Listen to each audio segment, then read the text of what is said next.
So in the previous lecture, we were discussing about the uniform convergence of sequence and series. Let us recall what is the definition of uniform convergence of sequence. So if you are given a sequence of function fn which are defined over the set which is a subset of R or C to R means it's the real domain is a real valued, or you may consider as a complex valued domain. If you want to say that this fn converges to f uniformly if for given epsilon greater than 0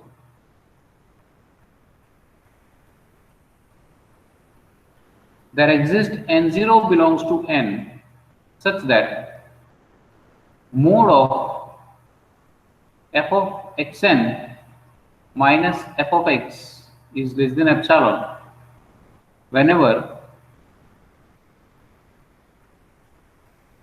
every n greater than or equal to n0, where this n0 is depend only on epsilon, not on x. So this n0 is not depending on x, then it says that the fn is converged to f uniformly. We have seen very important results to check whether the given sequence is uniformly convergent, to check this mn, which is a supremum of fn of x minus fx, where this x is in the domain. If this mn is converged to 0 as n tends to infinity, then we can say that this fn converges to f uniformly. And obviously the fn converges to f is pointwise already given. Then similar definition we can talk on the uniform convergence of series, which says that if you have a series summation of fn sequence of functions, if you want to say that this series is uniformly convergent, if the partial sum Sn, which is a sum of first n terms, is converged uniformly to f, then we can say that this sequence fn is converged uniformly. And to check whether the given sequence is uniformly convergent, we have the Versta's M test, which tells that this each fn is bounded by some constant sequence mn for every n and for every x. If this is true, then and this mn is convergent, then the sequence of fn is uniformly convergent. So this is the things which we have discussed in our previous lecture, and based on that we have solved certain examples. And also we have discussed very interesting things in the previous lecture, is that let us recall what we were discussing in the previous lecture. If I told you to draw a function which is continuous everywhere but differentiable exactly at one point, not differentiable exactly at one point, then somebody from you have given the answer that mode x. So one can draw a mode x function, and you can just see that why it is not differentiable at 0, because there is a corner at 0. So this is the mode x function. If you can consider, if this is your y-axis and this is your x-axis.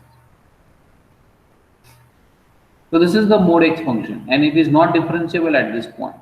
And then I will ask you construct a function which is not differentiable exactly at 2 points.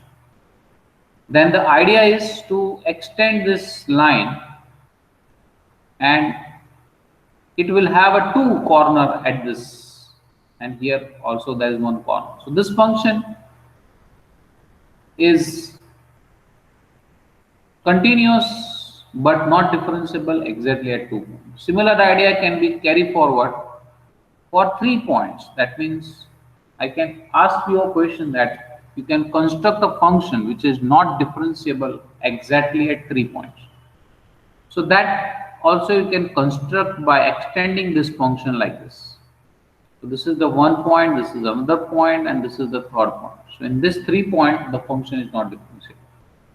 Now the concept is, what will be the function? Is there any function which is differentiable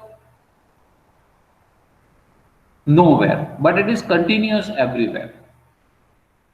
That means there has to be corner at every point of that function. That question I have asked you guys, that is there any function is possible? If yes, what will be that function? If no, why? Okay. So the answer to the question is, the function is possible. That means a continuous everywhere but differentiable nowhere functions are possible to construct. So we have to construct such function which is continuous everywhere, but on that function you can find the corner every step. Means everywhere you will have a corner. So actually this theorem, it tells you this, that there exists a function f from R to R. So it is, a domain is R, domain is also R, which is continuous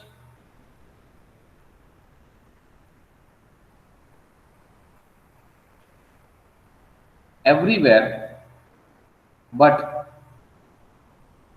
differentiable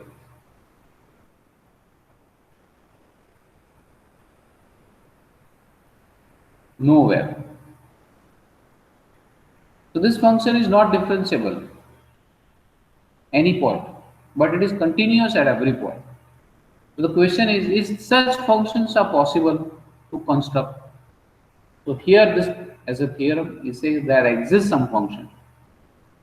Or in particular, this statement is also can be asked in this manner, and precisely what is that function is this.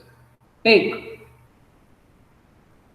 q of x is equal to mod x, and if we can have this function defined over this interval -1 to 1, and elsewhere, that means this function is 0 if it is not in this interval. So this is the function we define, will take, with phi of x plus 2 is equal to phi of x. That means we are fixing the period of this function phi with 2, because what actually we are doing, we are extending this portion and we can make it is periodic function like this. So it is, this function is this, phi of x is a periodic function with period 2, but the value of this function is defined like this. Now define fx, that is equal to summation n running from 0 to infinity 3/4 raised to n phi of 4 raised to nx is the series. So actually what is happening, this series is converged to this function f of x, and we are defining like this. Then our objective is to prove this f is a continuous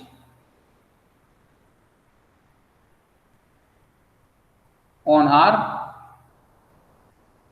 and not differentiable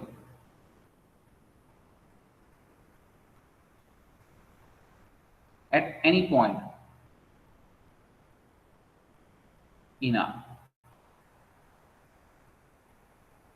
So it says that this is the function which is continuous everywhere, but it is not differentiable any point. So ultimately what we have to prove here, we have to construct, we have already means this function is available. in front of you, then you have to prove that this all sequences which we have here, which are continuous, because we also prove that the uniform convergence preserves the continuity.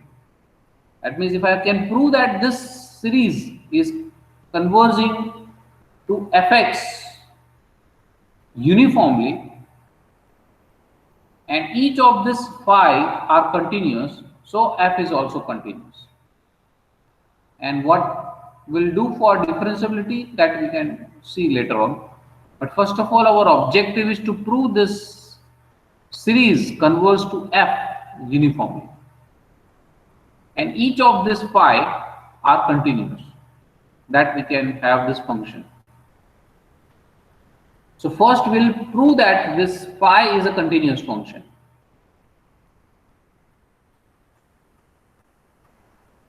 So since x and y belongs to R, let us consider this x and y, both of them are belongs to R. Phi of x minus phi of y will gives you mode of x, mode of y, mode of whole. This I can write down by inequality of the real numbers, that is mode of a minus mode b, mode of all is less than or equal to mode of ab. For every ab belongs to R. This is already true. So that's why this is less than mode x minus y. So from this, what we can say, for given epsilon greater than 0, there exists a delta greater than 0, and that is the value of delta is equal to epsilon, such that mode of x minus a is less than epsilon implies mode of phi of x minus phi of y is less than epsilon, because of this statement 1, because of 1. Therefore, what we can say is phi is continuous.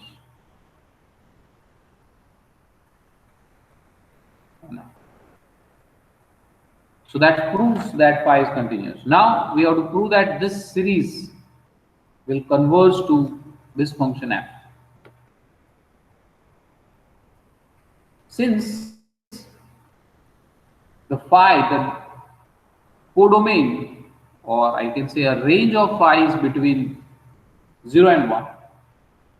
For every x belongs to R, this series summation n running from 0 to infinity, 3 by 4 raised to n phi of 4 raised to n x is less than or equal to, because the phi function is always between 0 and 1, this will be less than or equal to 3 by n 0 to infinity 3 by 4 raised to n.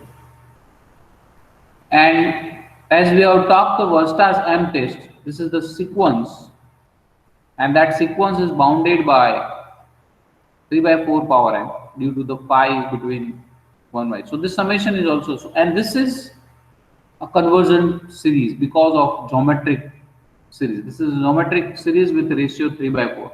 So this will be convergent because it is less than 1. So hence this will converge uniformly. And since it is converged uniformly, the function, whatever the limit function, is continuous. That also we have proved with this. So let us write what we have. Now by Weierstrass M test,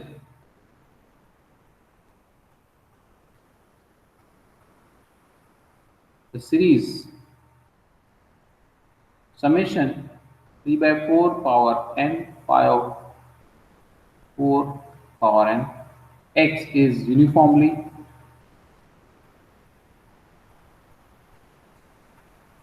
convergent on R. So this is uniformly convergent. Therefore, it is some function f is continuous on R. So whatever the function, whatever this series is converged to, that series or that function is continuous because each of this phi are continuous, which we have already proven here. Phi is continuous on R. So that's why each of this are continuous, and hence the function f, which is a limit function of this, is continuous. Now, let us go further to prove it is not differentiable at any point. That is slightly lengthy things, or you have to adjust a lot in that. So let us start with f of x plus h minus f of x. Due to that phi is not there, so we know that f is differentiable. That means it is subtraction in between f over the subtraction in between x is there. Now let us substitute the value of f, that is summation 0 to infinity 3 by 4 power n phi of 4a power n x plus h minus summation n running from 0 to infinity 3 by 4 power n phi of 4 raised to n x. So this is the value of f of x plus h and f of x. Now let us take this summation out from this both summation, and 3 by 4 is common into that. So I will also take that common out. So this 1 by h I am taking inside this summation. So this is summation n running from 0 to infinity. 3 by 4 power n is outside. Pi of 4 power n x plus h minus pi of 4 power n x upon h. And we call it, this is the function xi. Ultimately, we have to prove that limit of this function does not exist. That means n running from 0 to infinity 3 by 4 power n xi of n h, where xi n of h is this quantity which we have in the above step, pi of 4 power n into x minus x plus h and phi of 4 power n x upon h. Now we'll fix this x and we'll choose some value of h here. Now fixed x belongs to R, so we'll fix x is R, m in n, and we have to choose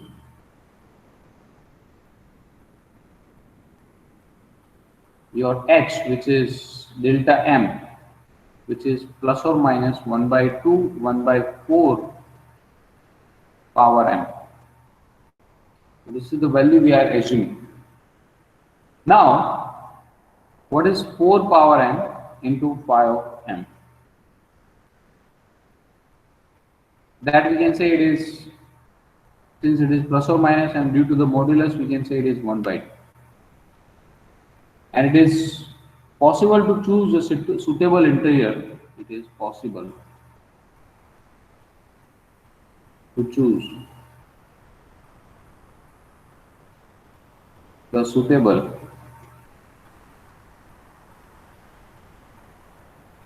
sign of delta m, such that no integer lies in between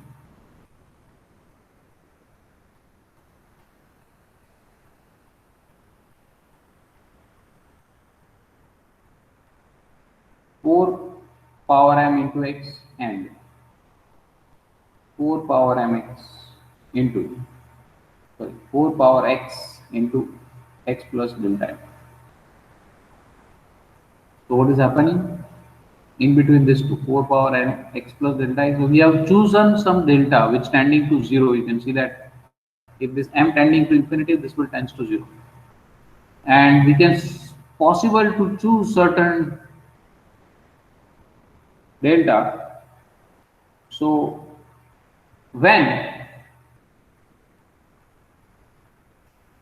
the n is greater than m, then 4 power m 4 power n into delta n is an even integer.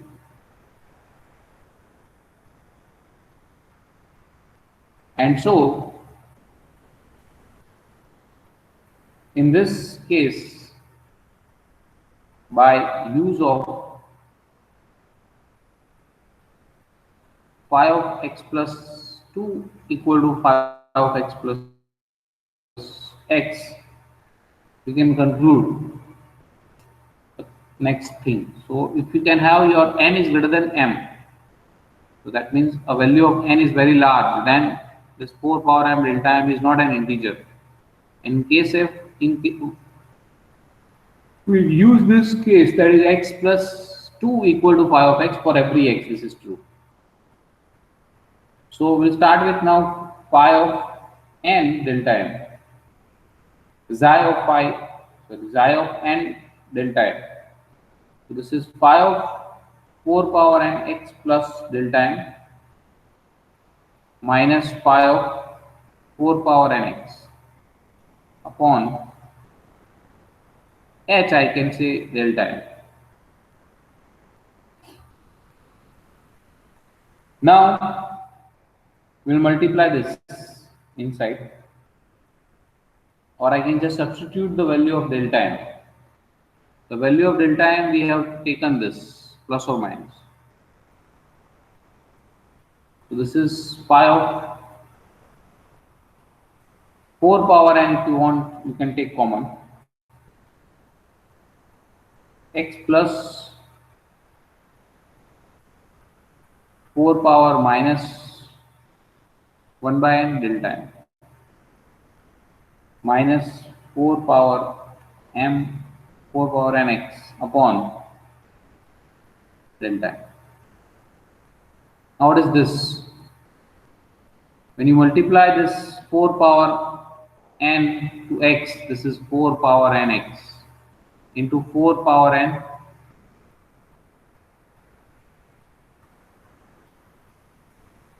this 4 power minus n is not equal. So it is 4 power n into delta m. What is 4 power m into delta m? 4 power m into delta m, it is plus or minus 1 by 2, 1 by 4 raised to m. So this is 1 by 2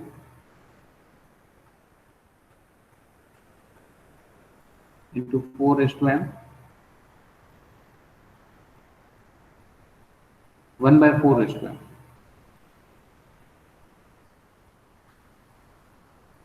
So if you substitute this value here, then this is phi of 4 raised to n x plus 4 raised to n into 1 by 2, 1 by 4 raised to m minus 4 of n x upon delta m. Now this is cancel out, and I can say it is 4 raised to n x plus 1 by 2. But according to the periodicity, that is phi of x plus h is equal to phi of x, we can say that this is 4 phi of 4 power nx minus phi of 4 power nx, which is already there upon delta, and this is 0. This is happen if I can have your n is greater than m. If it is not there, then we cannot say that. This is xi of n delta m. So xi of n delta m is 0 if n is greater than m. But if 0 less than or equal to n less than m, less than or equal to m, then it follows by 1. So if you can have this statement 1, that is this continuity of the phi of x. And this is the things you have. Due to this, if I take the modulus both sides, this will be a less than or equal to due to that mode of x minus mode of phi. So that is 4 power n x is cancel out. And only left with 4 power n into h, which is your delta h. So 4, this m delta h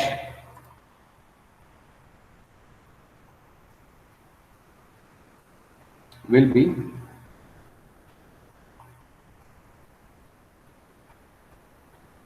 xi of n delta m is less than or equal to 4 power m. So also if I can replace this n by m, then it is xi of m into delta m is less than or equal to 4 power m. I call it, this is the statement number 4. This is second, because it says that if n is greater than m, it has value 0. If it is n is less than m, then also we have value 0. In particular, this xi function is 0 in any of the cases. So now, then by 2, 3 and 4, we get f of x plus delta m minus f of x upon delta m. We have to prove that this does not exist. If I can prove that this does not exist, and we have fixed our x is arbitrary, so we can say that this function f is not differentiable anywhere. Let us substitute the value of this x, that is summation n running from 0 to n minus 1, 3 by 4 pi n delta m plus 3 by 4 power m xi of m delta m. And if we can take common out, or just see that in the first sum, that is this, I can write this is greater than or equal to due to 1, 0 to infinity, xi of n delta m. But this is actually 3 power m due to this quantity, that is mode of summation 3 power 4 pi of delta m, then this is less than or equal to summation 3 by 4 raised to n, and this is less than or equal to summation 3 power. So this summation 3 power n is bigger than this quantity that we have written here. So instead of writing the summation phi of n, phi by n, that I can just write down that is greater than or equal to 3 power n minus summation n running from 0 to m minus 1. And in this term is as it is, because for greater than it has behavior is changed. So that is 3 by 4 power n into xi n of delta n, the mode of that. If I can take mode here, that mode goes inside. Now it is phi of n delta m, that is greater than or equal to, and we have written here minus, so that is from 4 we can say this is greater than or equal to 3 by 4 minus n running from 0 to infinite m minus 1, 3 by 4 power n into 4 power n. And from this third property or third statement, it says that n is greater than m, it has a 0 value. and this is the value between 0 and m minus 1. So this is, again I can say it is equal to, or rather 3 power m minus summation n from 0 to m minus 1, 3 power, and this is a geometric series. So the series is 1 plus 3 square up to 3 power n minus 1. This is m minus 1. So that is 3 power m into 3 minus 1 upon 1 minus 3. 3 power m is the quantity which is left, which I can write down as 1 by 2, 3 power m plus 1. And if you take as m tends to infinity, delta m is tending to 0. So as this will tends to infinity, this quantity which goes to infinity. So therefore, we can say that as m tends to infinity, delta m is tending to 0. Limit of delta m tends to 0 as fx plus delta m minus fx upon delta m is infinity.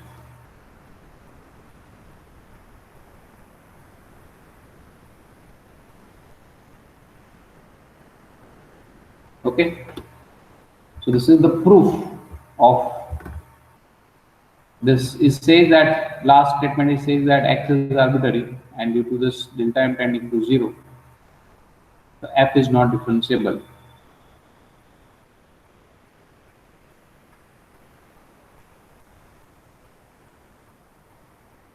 At x belongs to R. So for any point, this function f is not differentiable, as well as it is not, so it is continuous everywhere. So if you have any questions regarding this, you can ask